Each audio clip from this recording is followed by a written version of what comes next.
કે એક વખત ચૈતર વસાવા વાળી કરી એમાં ભાજપને મજા ન આવી તો બીજી વખત વિસાવદર વાળી કરી છે અને હવે આપણે બધાએ આખા ગુજરાતની અંદર વિસાવદર વાળી કરવાનો સંકલ્પ લઈને અહીંથી જવાનું છે દોસ્તો।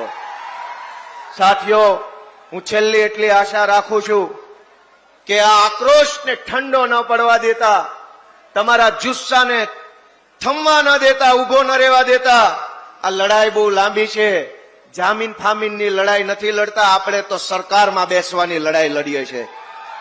જોઈએ તો માત્ર જામીન નહીં, જોઈએ તો આખી સરકાર જોઈએ, અને એ પણ વટથી સરકાર બનાવવા માટેની આપણી લડાઈ છે દોસ્તો। પોલીસના દંડાથી શાસન ચાલી નહીં શકે।